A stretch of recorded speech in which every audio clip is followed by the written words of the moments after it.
Hi, my name is Kevin. Thanks for watching my video. And Nico, thanks for being my opponent. It is my pleasure. First of all, I disagree with the criteria that the determinations of which country will be the most dominant nation should include the military factor. Because there are too many confidentiality about the military both in the US and China, so we won't have enough evidence and informations for this debate. Before I respond to your arguments, I would like to state mine to provide a better understanding. Today I'll offer two counter-contentions to prove that China will not overtake the US as the most dominant nations in the world. The first counter-contention is the truth behind China's economy. China will not sustain the level of growth that they are achieving right now. According to NPR on May 9, 2019, the economist George Magnus, who is an associate researcher at China Centre at Oxford University, he shared that most of the growth of China's economy is from investment. There's a trend that GPA rates have slowed down from the 10% to 6% till now over the past 10 years. And it's going to slow down even more in the future because of a lot of money that China invested in things that will not pay off. Some of the examples are building shopping malls and apartment complexes. There are just too many in China. Eventually, all this investment will be worthless and the borrowers will not be able to pay back their money to the financial institutions. This will cause a serious backfire and will affect the Chinese economy.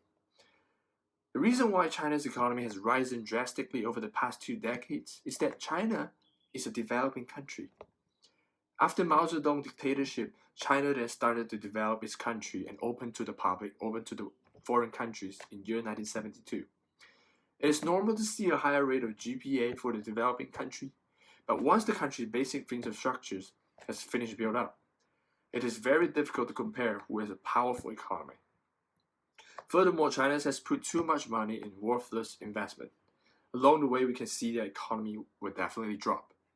The second counter contention is China's dictatorship versus American democracy. There are too many regulations and barriers for people to showcase their talents in development in China. According to NPR on May 9, 2019, in order to have advanced economy, one nation has to compete with other nations across a lot of high-tech sector.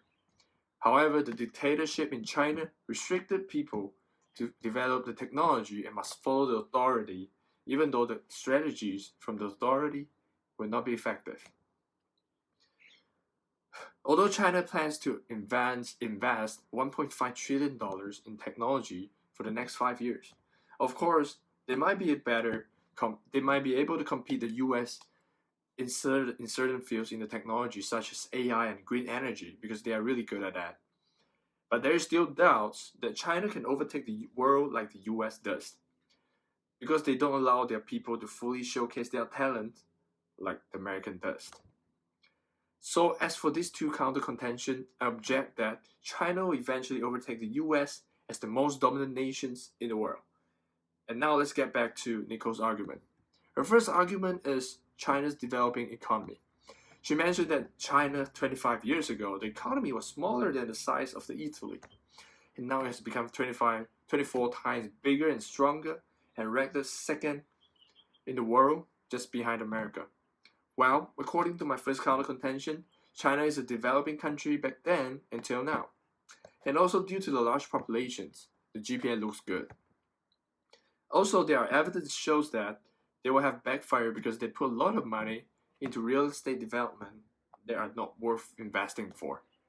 So there's no guarantee that China can surpass the US economy because China's GDP will definitely drop in the future. Her second argument is China's developing military.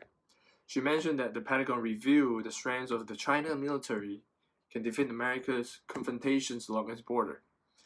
What about sending missiles from the United States, or nuclear powers, airstrikes, and other kinds of attacks? The strength of military power cannot just based on the confrontations and that China has the best missile, Dongfeng 41, in the world. Maybe China has the best defense systems in the world. We don't know. The point is, we'll never know because there are too many confidentiality about military. We can't get enough access to the classified informations.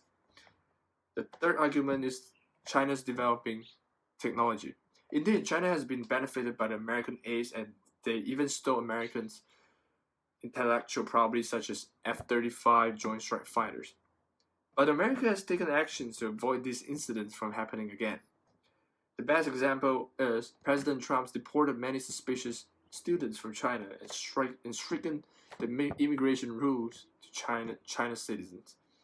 Also, if China is really competitive, why would they do something unethical to steal classified information and intellectual property from the US or from all over the world? The chance of China stealing technology from America is getting slimmer. And also, based on my second counter contention, China limits its own people to showcase their talents, while the US accepted talented people from all over the world to create the best technology and economy in the world. So again, I hereby asserted that China will not overtake the US as the most dominant nations in the world.